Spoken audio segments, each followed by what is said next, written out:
Hey, do you remember 2021? Come with me to the public library.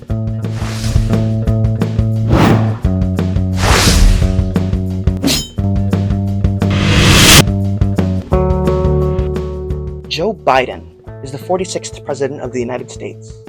Everyone's getting out of COVID's lockdown, and weirdly enough, we left Afghanistan.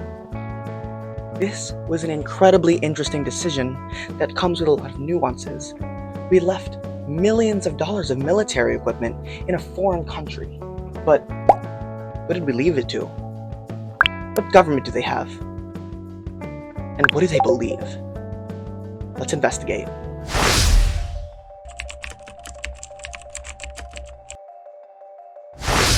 Modern Afghanistan borders were defined by imperialist Britain and Tsarist Russia. Throughout the 1970s to 1980s, Afghanistan went through a brutal civil war, which resulted in a communist regime. However, it continuously fought against Islamic insurgents. This included the Taliban that was founded in 1994, and they eventually took over Afghanistan in 1996. However, on October 7th, 2001, after the 9/11 attacks, the United States invaded Afghanistan. This resulted in 20 years of conflict between America and the Taliban. It only ended in 2021 after Joe Biden retreated American troops from the country, which resulted in the Taliban being in full control ever since. Thank you, Mahima, for that insightful modern history on Afghanistan, but I have to ask, now that the Taliban are in power, how are they running the government? What does the government look like? Welcome to Chapter 2, Style of Government. Now, back to Alex and Mahima at Washington Square Park. Afghanistan, also known as the Islamic Emirate of Afghanistan, is a theocratic government in the Middle East. At its core, there are three branches of government: leadership, executive, and judicial. The leadership branch is ruled first and foremost by the supreme leader.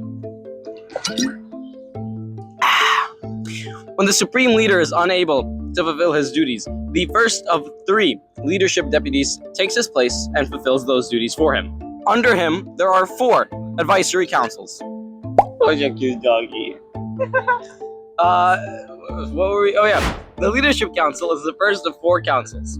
They advise the supreme leader on what to do. They're made up of. Are you pointing at that? Hello. Hi. Hello.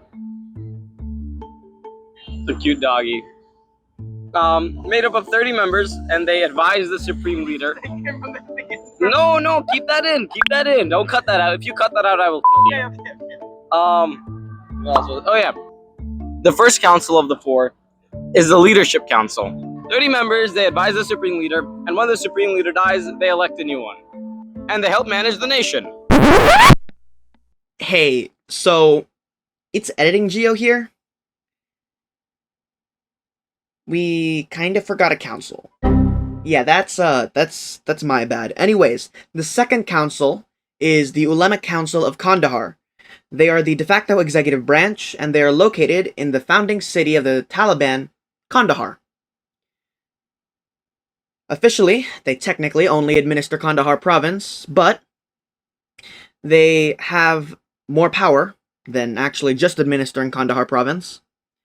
And they approve or disapprove all the decisions made by the Council of Ministers. Back to Alex.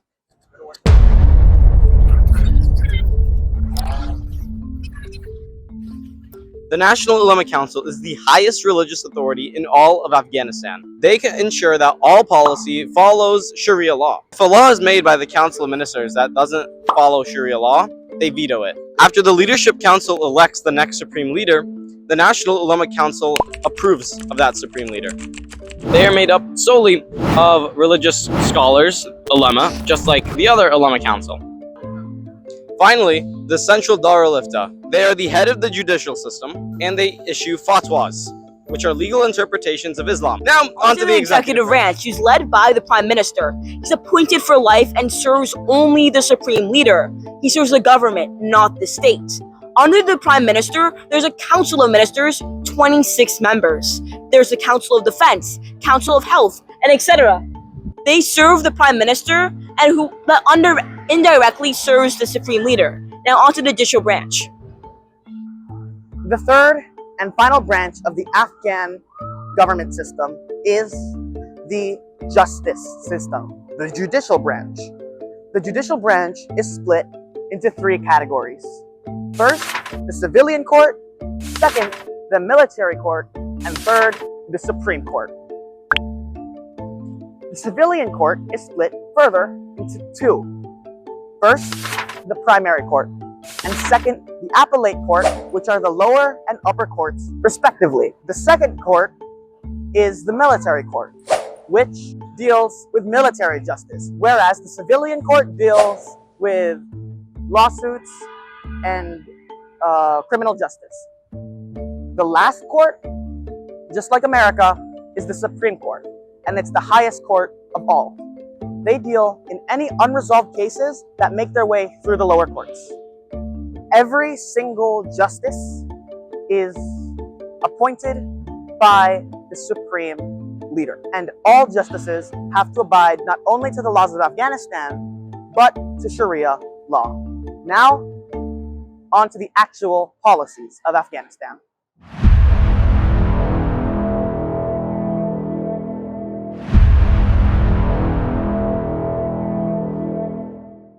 Every video's policy segment follows the same formula, loosely following Theodore J. Lowy's 4 kinds of policy.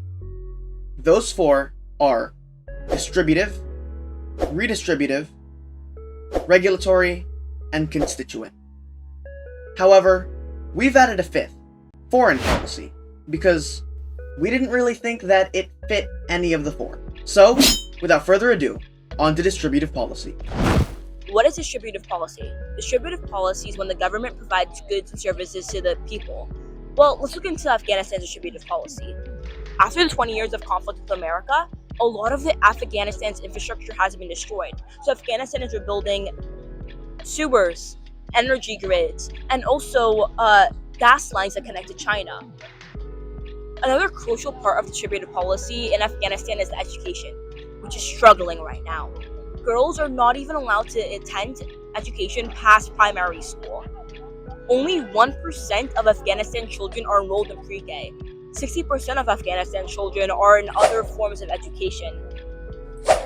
Moving on from education, let's talk about subsidies, where the government helps fund certain parts of the economy to keep prices low. 2 main subsidies in Afghanistan is energy and fuel. Now let's move on to redistributive policy. Redistributive policy is defined as when a nation moves wealth from one group to another. Usually, this is seen in the form of taxes, where Afghanistan has a highest bracket tax of 20% and a lowest bracket income tax of 0%. However, because Afghanistan is a Muslim nation, they have to follow the 5 pillars of Islam, in which one of them is donation to the poor. And in terms of where the government actually puts most of their money from taxes, it usually goes to their military. The government also has a VAT, or sales tax, which sits at 4%, a corporate tax of 20%, and a capital gains tax of 20%. On top of this, like most countries, their tariffs, which sit between 2 and 16%, are ad valorem, which means they're proportional to the value of the products. Regulatory policy in Afghanistan is some of the worst in the world. Let's first look at what regulatory policy is. Regulatory policy is when the government says what people can and can't do, or, put simply, what rights they have. First, let's look at their regulatory policy on companies, which is what I would say if they had any. Because the Afghanistan government is very, very de facto, very informal, they don't actually have a lot of laws on what companies can or can't do. They do have a lot of regulatory policy on the people, which is very strict. In fact, they have some of the least civil rights in the world. People have no free speech. There's no legal way to dissent against their government, and any criticism of the government is very, very illegal. But worst of all is probably civil rights, of which there are essentially none. The discrimination against non-Sunni Muslims, against non-Muslims, against atheists and agnostics is very clear. And the punishment for being LGBTQ+ is death. But worst of all are women's rights. Women are subject to some of the strictest rights in the world. They're forced into very strict gender and social norms. They aren't allowed to travel outside of their home without a male escort. They have no say in marital consent, meaning they can get married off whenever their parents please. They can only hold pink-colored jobs like nurses and teachers, but only teachers under the 6th grade, because they aren't even allowed to have an education above so. And probably worst of all, they aren't even allowed to speak in public. This is a very sad note to end on, but we have to keep the video going. So next, constituent policy. Constituent policy are the rules the government has on how the government runs, meaning it's a very similar style of government. Unlike countries we'll have later down the line, there's not much I can add now, because there's not a lot of rights that people have. One thing I can say is that voting does not exist in Afghanistan unless you're part of one of the advisory councils. Now, on to foreign policy.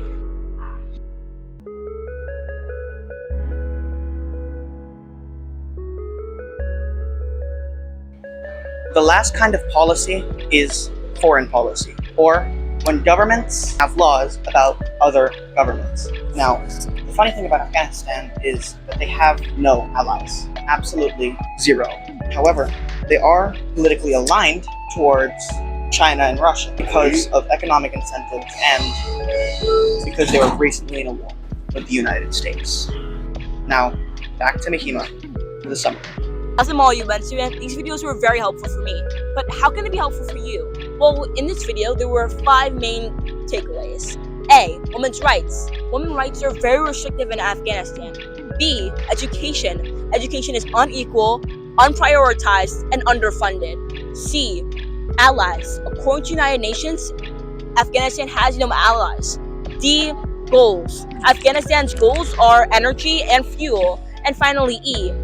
Afghanistan's politics follow these 2 main ideas, Islam and isolationism. Okay, that's all for today. Follow for more. Next, Albania.